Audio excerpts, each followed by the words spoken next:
La pandemia del COVID-19 presenta un desafío histórico para la humanidad. Las medidas de aislamiento social, restricciones a la libre circulación y cierre generalizados del comercio e industria impuestos por los estados para contener lo que es la propagación del virus, que se está generando elevados costos humanos. Asimismo, esta crisis de salud generó un severo impacto en la actividad económica mundial. La economía global se contrajo bruscamente en un 3% en el 2020, actual año, una situación mucho más grave que durante la crisis financiera del 2008 al 2009. Agravando la situación, la mayoría de los estados están enfrentando una convergencia de 4 crisis. Una sería la crisis sanitaria del COVID-19, la crisis económica nacional y recesión, la crisis económica internacional y una crisis fiscal que limita las posibilidades de implementar políticas contracíclicas.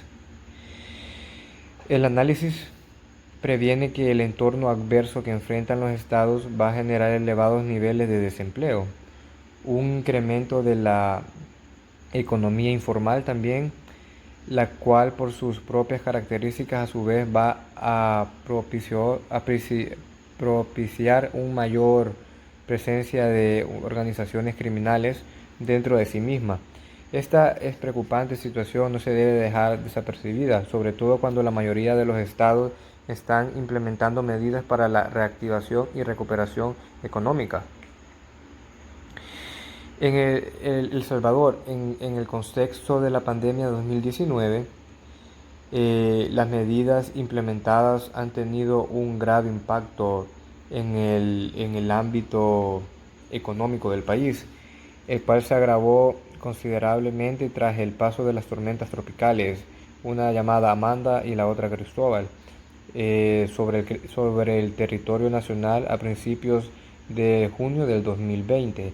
Ante esta situación adversa, los expertos calculan que el PIB del país tendrá una caída de entre el 6% y el 8% adicionales.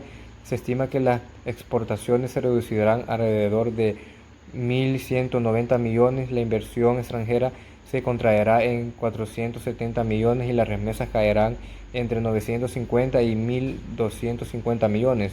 Algunas proyecciones estiman que entre 550 y 510 personas caerán en la situación de pobreza. Una gran parte de ellas será una gran pobreza extrema y se estima que se perderán entre 350 a 150 mil empleados, entre ellos 140 mil empleados del sector formal, empeorando el panorama de por sí adverso. El déficit fiscal podría llegar al 17% del PBI, que equivale a 4.000 millones, y la deuda pública al 98.1%. El Ministerio de Hacienda estima una caída de la recaudación financiera entre 1.000 y 1.150 millones. Tenemos lo que son los impactos del COVID-19 en los índices del empleo formal e informal en El Salvador. Los efectos económicos del COVID-19 y una contratación de la demanda mundial le costará a El Salvador más de 60.000 empleados, según datos del Ministerio de Economía, lo que elevaría al 8.24% la tasa de desempleo de un 6.3% previo. La ministra de Economía del país centroamericano, María Hayen, aseguró recientemente que el potencial impacto en términos de empleo podría superar los 60.000. Esta pérdida de puestos de trabajo estaría relacionada con el freno que tuvo la economía salvadoreña por la cuarentena, con la cuarentena que fue para contener el COVID-19 y por la contratación en la demanda mundial. Ante la realidad donde la demanda se contrae, donde los salvadoreños en el exterior se ven afectados por la pérdida de empleo, esto nos vuelve a nosotros un país más como vulnerables y atados a la realidad nacional.